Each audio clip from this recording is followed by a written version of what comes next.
Hello everyone, welcome to general study care.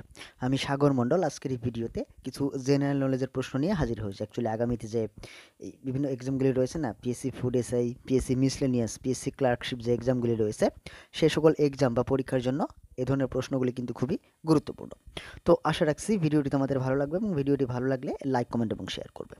আর চ্যানেলে নতুন হয়ে থাকলে চ্যানেলটিকে অবশ্যই সাবস্ক্রাইব করবে। এছাড়া এই ভিডিও যদি পিডিএফ ফাইল ডাউনলোড করতে চাও তাহলে টেলিগ্রাম গ্রুপ জয়েন করে ডাউনলোড করতে পারো। টেলিগ্রাম গ্রুপের যে লিঙ্ক সেটি ডেসক্রিপশন বক্সে দেওয়া আছে। তাহলে চলো প্রশ্নগুলি আলোচনা করা যাক। আজকের প্রথম প্রশ্ন হচ্ছে, কোন বছর লাহোর ষড়যন্ত্র মামলা শুরু হয়? তো প্রশ্নের সঠিক উত্তর হবে কি? অপশন সি, ১৯১৫ সালে। ১৯১৫ সালে লাহোর ষড়যন্ত্র মামলা শুরু হয়। অ্যাকচুয়ালি যে লাহোর ষড়যন্ত্র মামলা, কর্তার সিং, বিষ্ণু গণেশ পিংলে সহ মোট ৬১ জন ধরা পড়েন এবং তারপরেই কিন্তু এই লাহোর ষড়যন্ত্র মামলা শুরু হয়। এবং এই যে ৬১ জন, এর মধ্যে কিন্তু এই লাহোর ষড়যন্ত্র মামলায় ২৪ জনের ফাঁসি হয়েছিল। ২৪ জনের ফাঁসি হয়েছিল এবং বাকি জনের কিন্তু যাবজ্জীবন হয়। তো সঠিক উত্তর হবে কি? অপশন সি, ১৯১৫ সালে লাহোর ষড়যন্ত্র মামলা শুরু হয়েছিল। পরের প্রশ্ন পরের প্রশ্ন হচ্ছে, জাতীয় মহিলা কমিশন কবে প্রতিষ্ঠিত হয়? তো প্রশ্নের সঠিক উত্তর অপশন বি, ১৯৯২ সালে। ১৯৯২ সালে জাতীয় মহিলা কমিশন গঠিত হয়, অর্থাৎ এই ন্যাশনাল কমিশন ফর ওমেন এটি গঠিত হয় ১৯৯২ সালে। আচ্ছা, এই যে জাতীয় মহিলা কমিশন এর সদর দপ্তর কোথায়? এর সদর দপ্তর হচ্ছে নিউ দিল্লিতে। আর জাতীয় মহিলা কমিশনের বর্তমানে চেয়ারপারসন কে? জাতীয় মহিলা কমিশনের বর্তমানে চেয়ারপারসন হচ্ছেন রেখা শর্মা।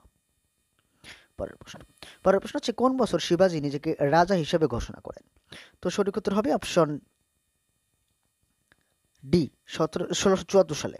অপশন ডি, ১৬৭৪ সালে শিবাজী নিজেকে রাজা হিসেবে ঘোষণা করেন, অর্থাৎ এই ১৬৭৪ সালে শিবাজীর রাজ্যাভিষেক হয়। অ্যাকচুয়ালি রায়গড় দুর্গে কিন্তু শিবাজীর রাজ্যাভিষেক হয় এবং এই শিবাজী পরবর্তীতে ছত্রপতি ও গো ব্রাহ্মণ প্রতিপালক হিসেবে উপাধি ধারণ করেন, অর্থাৎ ছত্রপতি ও গো ব্রাহ্মণ প্রতিপালক এই উপাধিগুলি শিবাজী ধারণ করেন। অ্যাকচুয়ালি শিবাজী জন্মগ্রহণ করেছিলেন ১৬২৭ খ্রিস্টাব্দে আর এনার রাজ্যাভিষেক হয় ১৬৭৪ খ্রিস্টাব্দে। পরের প্রশ্ন পরের প্রশ্ন হচ্ছে, ট্রাকিয়ার ব্যাস কত? তো এই প্রশ্নের সঠিক উত্তর হবে কি? অপশন বি, ১.৫ থেকে ২ সেমি। অপশন বি, ট্রাকিয়ার ব্যাস হচ্ছে ১.৫ থেকে ২ সেমি। পরের প্রশ্ন, সম্প্রতি প্রকাশিত বিশ্ব ব্যাংকের মাইগ্রেশন অ্যান্ড ডেভেলপমেন্ট রিপোর্ট অনুযায়ী ২০২৩ সালে কোন দেশ সর্বোচ্চ রেমিটেন্স গ্রাহক? তো সঠিক উত্তর হবে অপশন এ, ভারত। আমাদের দেশ ভারত। অ্যাকচুয়ালি যে বিশ্ব ব্যাংকের যে একটি report, migration and development report, তো এই রিপোর্ট অনুযায়ী দেখা যায় যে বিদেশ থেকে এই যে বিদেশে যে সকল শ্রমিকরা বা বিদেশে যারা যান কাজ করতে, তারা যে টাকাটা পাঠান সেটাকে কিন্তু রেমিটেন্স বলা হয়। তো সবচেয়ে বেশি রেমিটেন্স আয় করে কোন দেশ? এই ২০২৩ অনুযায়ী ভারত। এবং এই লিস্ট অনুযায়ী মেক্সিকো দ্বিতীয় স্থানে রয়েছে আর চীন রয়েছে তৃতীয় স্থানে। তো সঠিক উত্তর কি? অপশন এ, আমাদের দেশ ভারত সবচেয়ে বেশি রেমিটেন্স আয় করেছে। পরের প্রশ্ন, অ্যাটর্নি জেনারেল নিজ পদে বহাল থাকেন। তো এখানে সঠিক উত্তর হবে কি? অপশন সি, রাষ্ট্রপতির ইচ্ছা অনুসারে।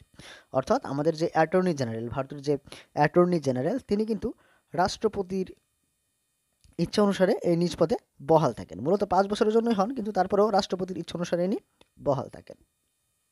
আচ্ছা, বর্তমানে ভারতের অ্যাটর্নি জেনারেলকে? বর্তমানে ভারতের অ্যাটর্নি জেনারেল হচ্ছেন আর ভেঙ্কটরমন।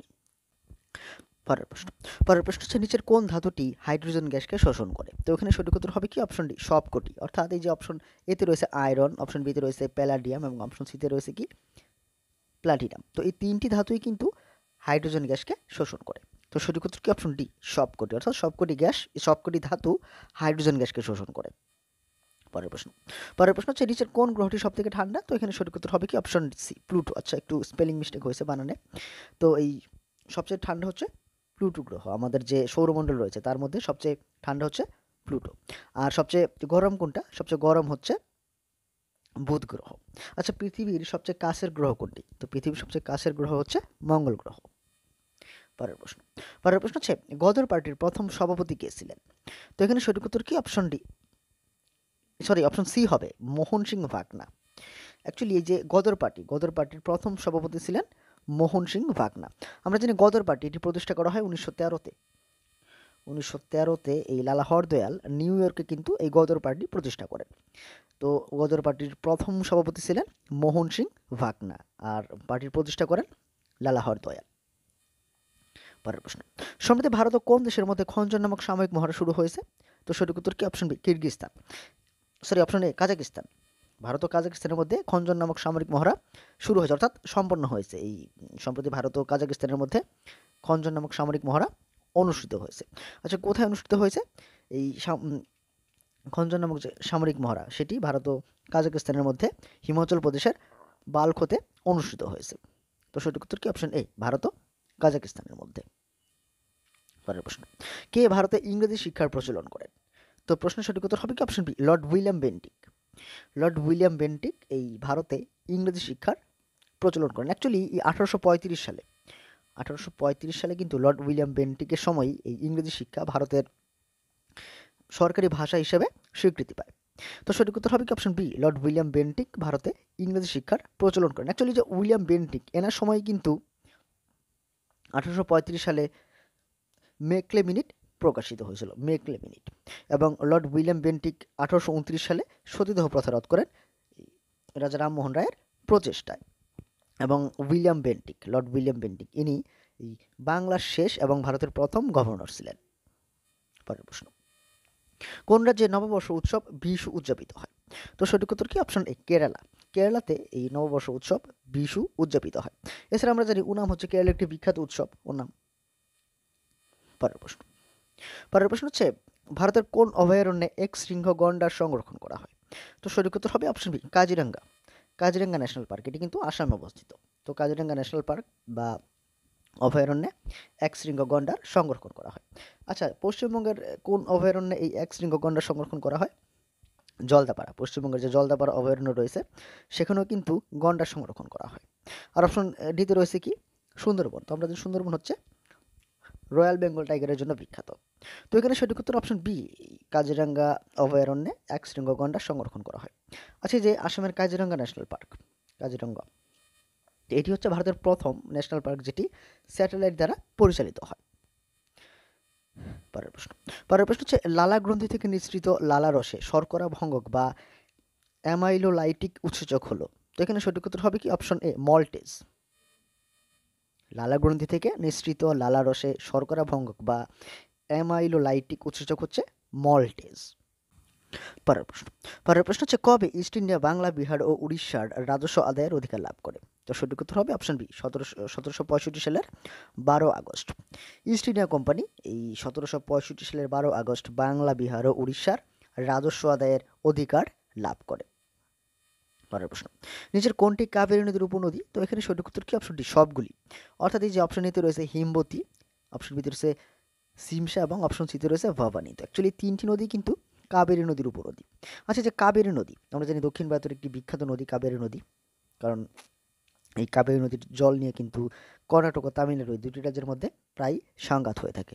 তো যাই হোক, এই কাবেরী নদীর উপনদীগুলির মধ্যে হচ্ছে হিমবতী, সিমসা এবং ভবানী, এগুলো কিন্তু উল্লেখযোগ্য উপনদী। কাবেরী নদী কোথা থেকে উৎপত্তি হয়েছে?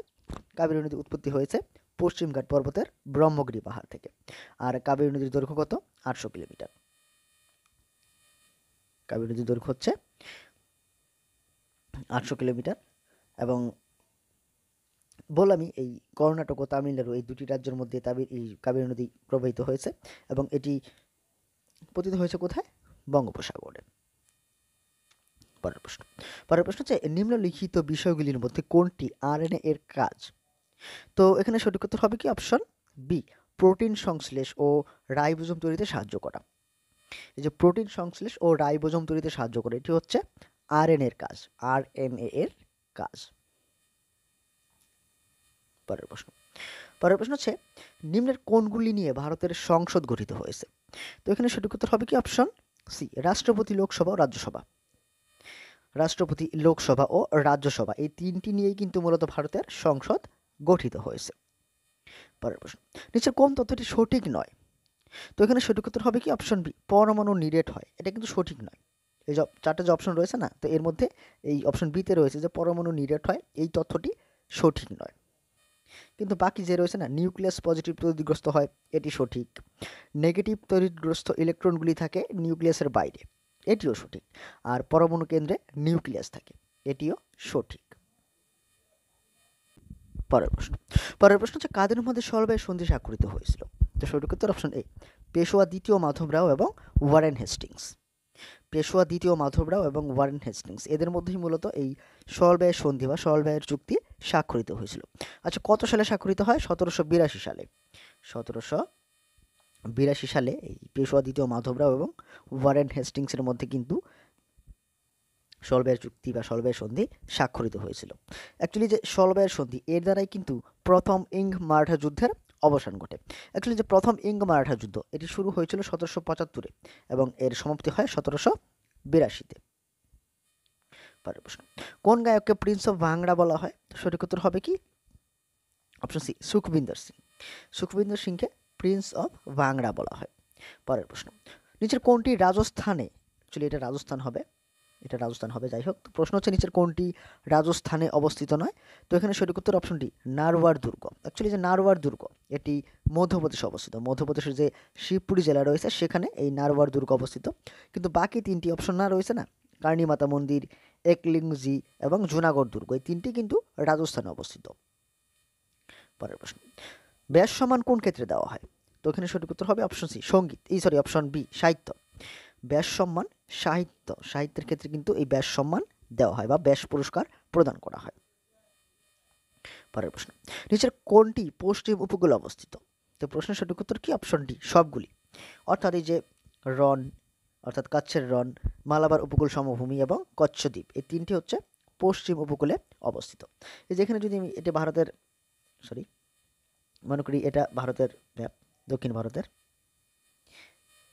ভারতের ম্যাপ। তো এটা হচ্ছে পশ্চিম উপকূল। তো এখানে যে আমরা যে কেরালা রাজ্য রয়েছে, তো কেরালা রাজ্যের উপকূল মূলত মালাবার উপকূল বলা হয়।